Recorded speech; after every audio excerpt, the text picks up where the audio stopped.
Get my ladder. Yeah. Okay, I think we've probably got everyone seated. Thank you very much for staying behind. Hope you all enjoyed the show.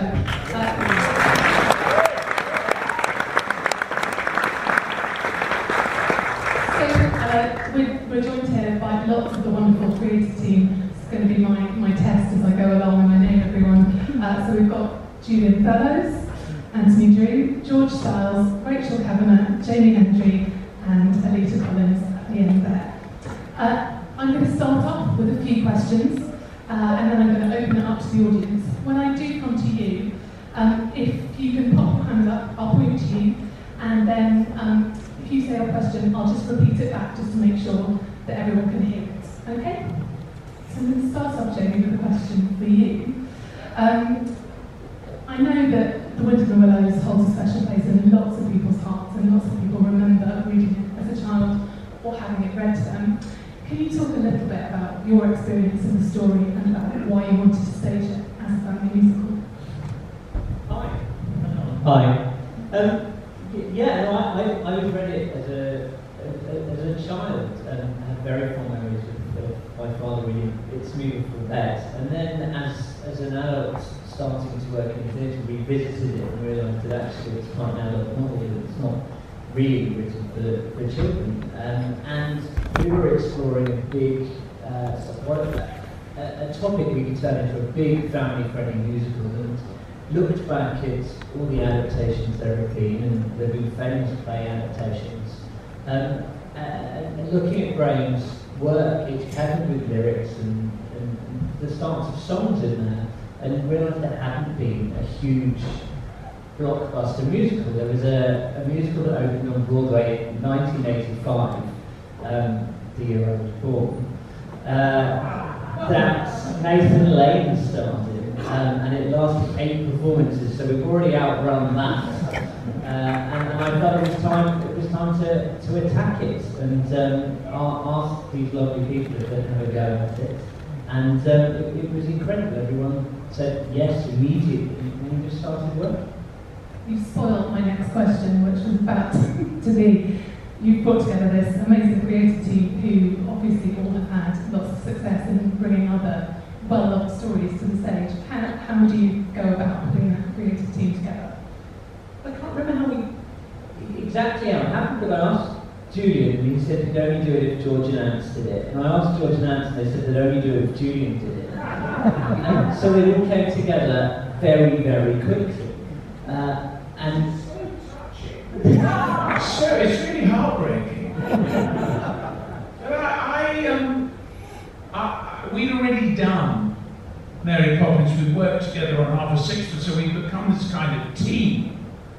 And I love it when I'm asked to work on things that I already know, that I'm already involved in. I mean, I had Wind in the Willows read to me when I was a little boy, you know, by my aunt, and I loved the book, and I read it every so often, like lots of us do, because I think, I mean, Jamie's quite right, it's also a grown-up book, because it's also about friendship, about the emotion of friendship, how it tests us, what it demands of us, what it delivers.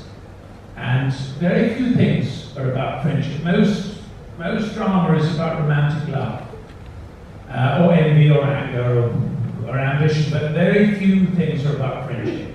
And that did appeal to me. But I also knew that if I worked with George and Ant, we'd had all the preliminary fights, so we wouldn't have to have them again. So that was just so helpful. I think when Jamie actually invited invited the three of us for drinks one night and said, I've got an idea for a musical. Would you like to have a crack at The Wind in the Willows? George and I, since Mary Poppins, have been looking for another project to do with Julian because we had such a good time working on Mary Poppins together. And this felt like a very snug fit. We had all, as every generation since Kenneth Grahame wrote the story, had a different relationship with the novel. And I think we've all had a different relationship with the novel and with the characters in it. And as some of you may know, I did my degree in zoology. And so to tackle another animal show, although I've done Honk based on the Ugly Duckling and Just So Stories by Kipling, this felt like a very happy marriage between the three of us. And so it was a very easy question when Jenny put it to us to say, yes, we'd like to have a go at this story.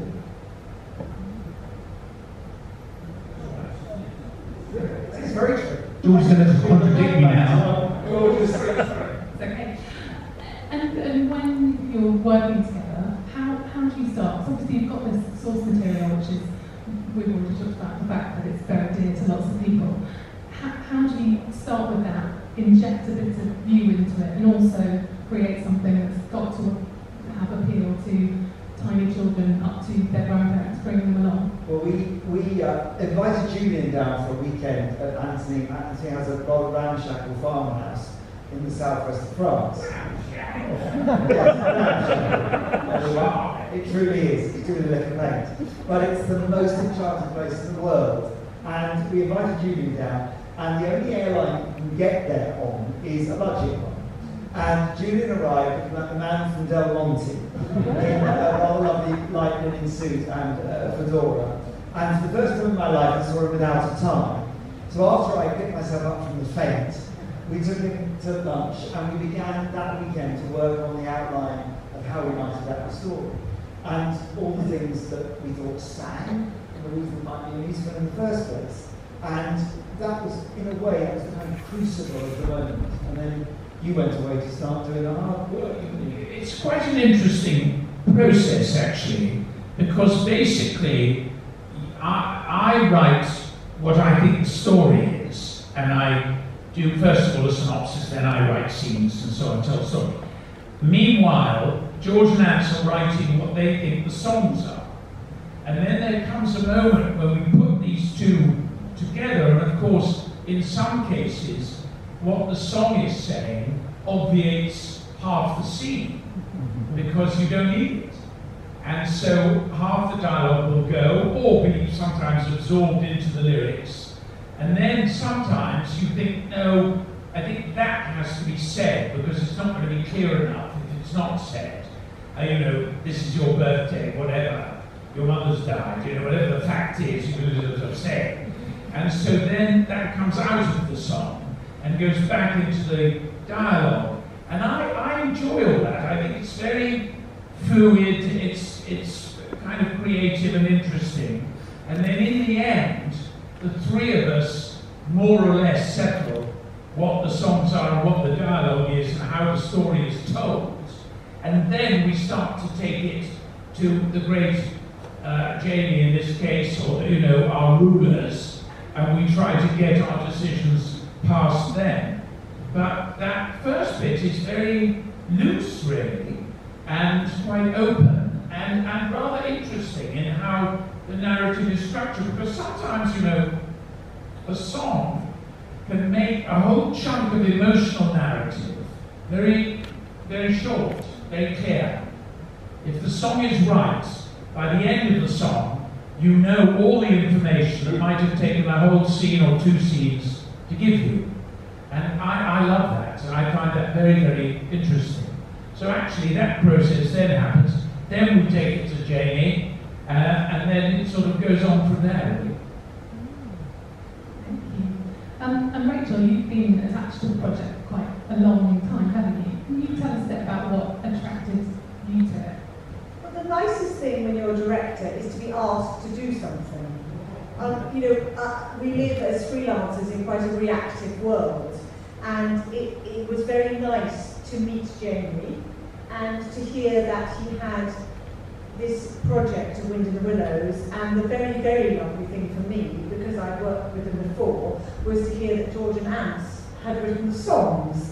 And that Julian had written the book, but I didn't know Julian at that stage, but I had worked with George Nance on Peter Pan when I worked at Birmingham and Leeds on it.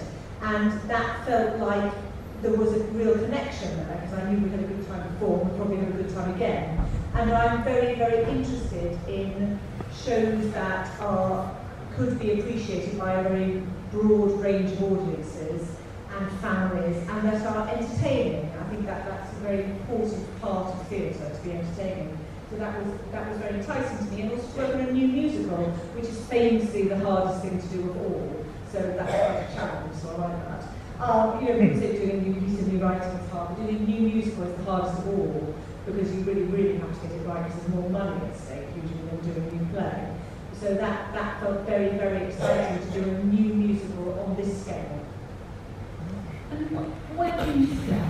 When you're presented with this, where do you start? Obviously you've got Anita and the rest of the creative team to support you, and I'm just watching the end bit there. There are so many tiny details in this show, and that's in the book and that's in the music and everything.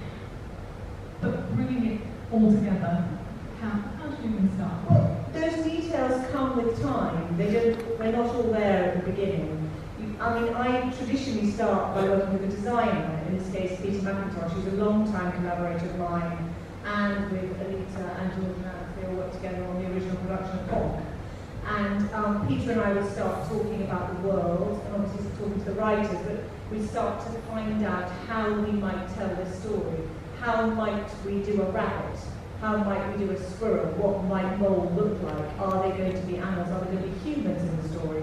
All those kind of questions. And that's sort of where we began with what the production might be like.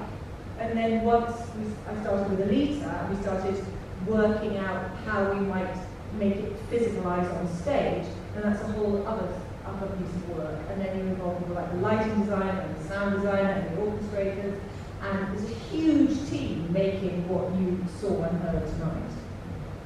Great, thank you.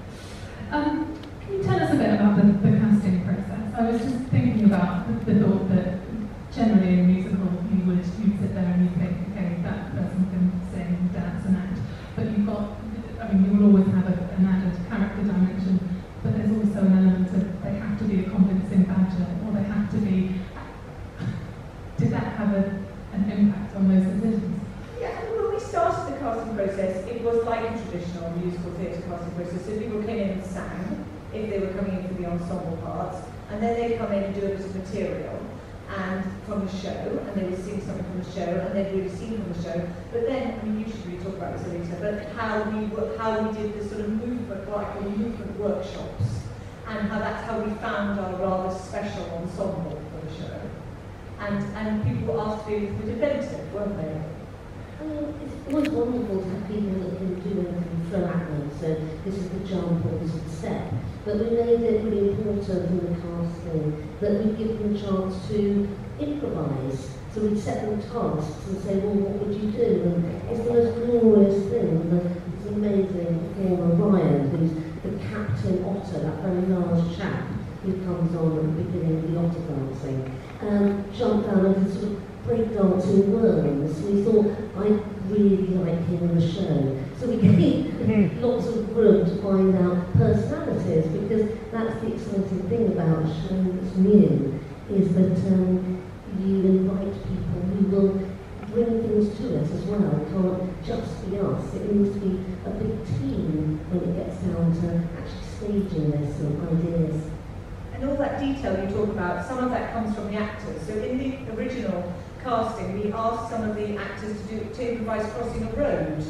And that's how James Gant got cast, who plays Mr. Hedgehog, because he pulled his trousers right up over his t-shirt and did a hilarious improvisation about trying to cross a road. And that's how brilliant performers end up in the original cast of new musicals, because they themselves bring something to the fabric of that musical, its first incarnation. And we as a team are desperate to have those people back, because they actually helped us make it. I think one of the most important elements at the beginning of anything, actually, a TV series or a musical or a movie or whatever you're working on, is you all want to try and get clear about the fact that you all want to make the same show. And sometimes you don't all want to make the same show, you want to make very different shows, and that's when you get into trouble. But what was good about this show is that I do feel we all wanted essentially to make the same show. And so we were trying to find ways towards that show and how we were going to do it. For me, that's always a very important element. Because you do get stuck in situations where one producer or one star or whatever is trying to do something completely different, and then you rather hit the buffers. But we didn't here. We all wanted to make sense. I wanted to say something because I suspect the whole process is a mystery. It's a little bit like alchemy. You take these base metals and throw them together in some kind of crucible for a rehearsal room, and you hope that something close to gold comes out of it. You saw various things tonight. I noted your hand. You saw various things, and we were telling Rachel and Alita earlier over some supper that one of the wonderful things is that they found various elements within the show that we had written, but we didn't necessarily know quite how written. So the field mice, for example, that wonderful quartet of field mice who sing the autumn song, and they sing the Wassailing Mice song with the two children, and who are there in the first scene going off to school meeting mould. We didn't write for field mice, but in rehearsals, Alita and Rachel and the team found these smaller groups of animals who were little families, little groups that broke down in the big ensemble that we sort of imagined throughout the show. We sing Spring at the beginning, and we possibly all sang the Wassailing Mice. But we didn't realise that these characters could exist across the show and have their own story and their own arcs. And that's what's really wonderful about making a new show, is that these things all get made up and invented as part of the process. And that's why we all say these nice things about collaborating with each other. And I'm sure you sometimes sit there and think, yeah, I bet it's not like that at all. It really, really is. All right, we'll start taking some questions. As you had your hands up, would you like to go first?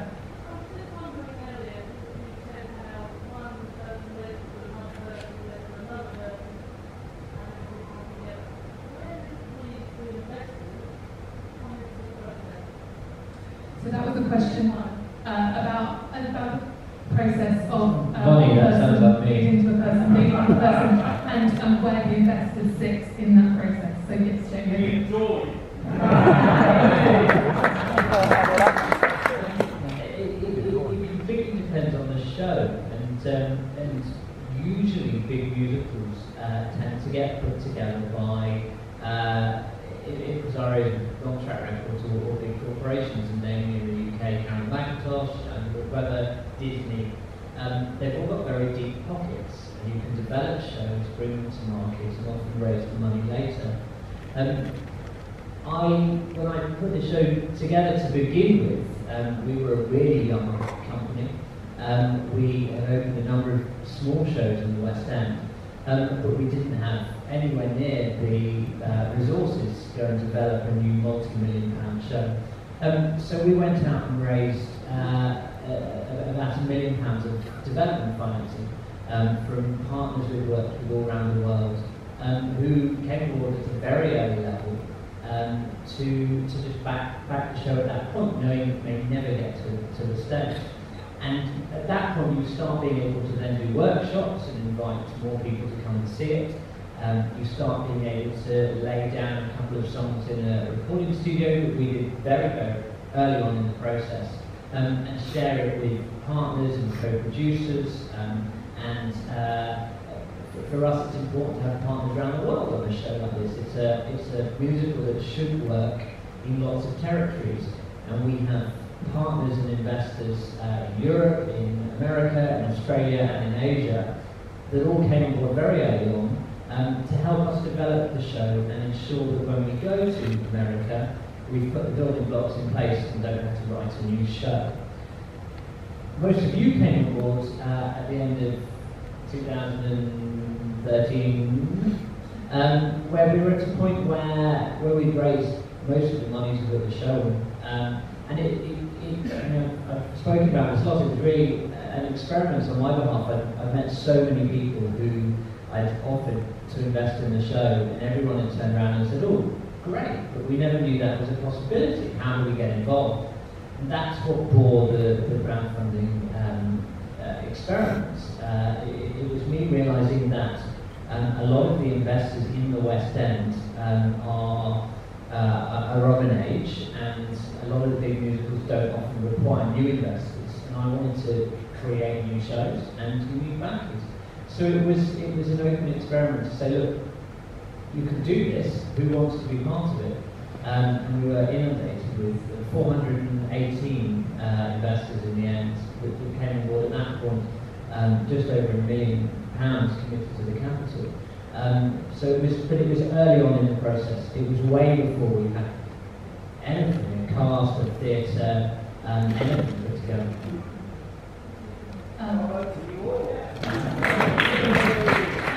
Gentleman in the middle of the third or fourth row. Two very quick points. But I'm sure half of the audience, I thought Lucas's standard was amazing.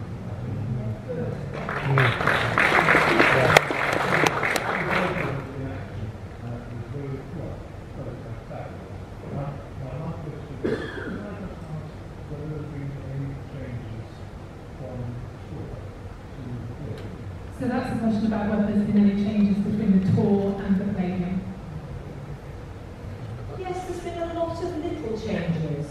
I think there's probably hardly a scene or a song which we haven't changed a little bit. It's been a very, very gratifying process this time. Because last year when we did the show in Plymouth and Manchester and Southampton, we were sort of getting to know what it is. Now we know what it is, and we're just trying to make it better. And that's been a really, really lovely thing to try and do. And I would say that nearly every single beat of the show is a tiny bit different. Some bits are a lot different, but nothing is exactly the same. Because we've got half a new cast, and we all know what we're dealing with, and we feel more confident about trying to share that with an audience in London now, and trying to make it better, trying to make it shine.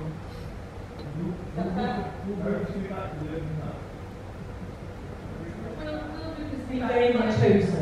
I'm very much hoping you will do. Certainly hope so. Well, I think the answer is very, very good, actually. I think it was marvellous. And actually, sometimes there's, because obviously he was, I'm sure, full of terror and all that, but it sort of generates something that's quite interesting and exciting. So you get a kind of energy of an understudy performance. So I wouldn't complain about it at all, but I do think Rufus is marvellous in the part, and I hope he is there for the opening night. And Chris, who you saw tonight, it's pretty much his first job. It's his West End debut. And he's suddenly thrown on. And because we had 3 weeks to rehearse, and he's one of the new members of the cast, we haven't had much time to do any understudy rehearsals. He's pretty much had to teach himself it. They're going to be enemies. This is going to be resolved, or maybe not. And one of that is we're nearly at the interval, and another one is we're nearly at the end. And you have to be sort of true to that, if that makes sense. You don't have to disappoint that. You know those films that seem to end and end and end and end, and they go on ending, and then they never end. And we very much, Downton Abbey needs no end. Downton Abbey is eternal. Those shows are not. And I think that we did solve that between the tour and the London show. I'll take one final question very quickly. Yeah. I appreciate that.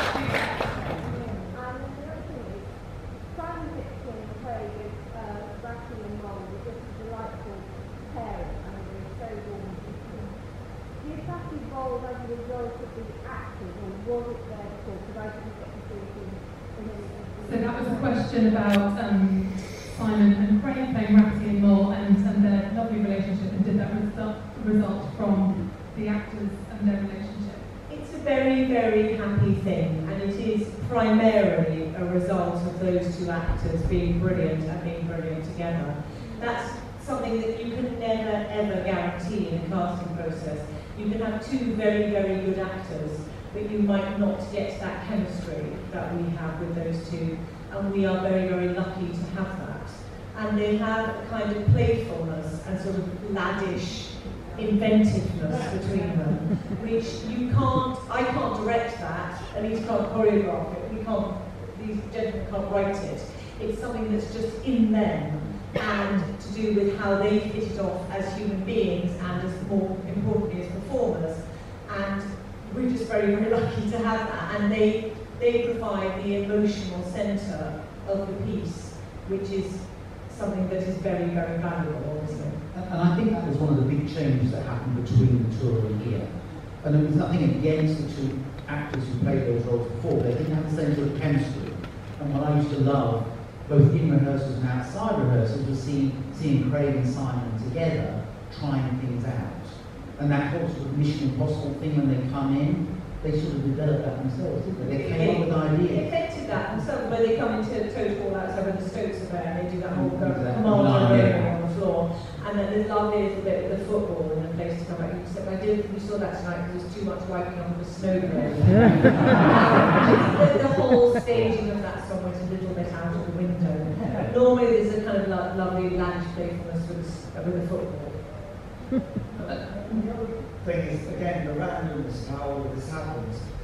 Our show that we worked on together, it's for us here, Half a Sixpence, was nominated for several What's on Stage awards. We went to the What's on Stage awards together, a very happy evening, at which Julian won Best Musical for School of Rock, and Charlie Stepp won for a musical. Julian has 3 musicals in the West End at the moment. Yes, that's quite an achievement. But nobody's done that since the 1950s. So I feel immensely proud. But Simon Lipkin was the host of the evening at What's on Stage, and we were finding it really hard to find a rat. And we literally sat together and we said, this is somebody you should be seeing next week. And if we hadn't sat down and seen him be brilliant and spontaneous and completely charming with an audience, and blokish, I think we wouldn't have had that eureka moment. And I think it is this point that this show takes friendship seriously. The central relationship is between friends. Between Ratty and Mo, of course, but also Ratty and Mo and Toad, Ratty and Mo and Badger, all the different shades of friendship are taken completely seriously, under the humour, under the music. And they are the emotional payoff. And so it was tremendously important for the success of the show that the friendship between Ratty and Mo should be seen as the central relationship. In most Hollywood movies, the friend, you know, is played by someone who was famous 13 years ago, and the whole thing is secondary. And the main relationships are the romantic love and the hatred. But that's not true of this show. The friendship is the key. And so, you know, we are very, very lucky in our Ratty and Mo that they were prepared to take the responsibility of that in the narrative and make it the centre. We're lucky with it. I think, unfortunately, we've run out of time. We're going to get locked in the theatre if we stay behind, I'm afraid. So, thank you all very much for coming. Thank you in particular for supporting the show. And if you'll just join me in thanking all of these wonderful people.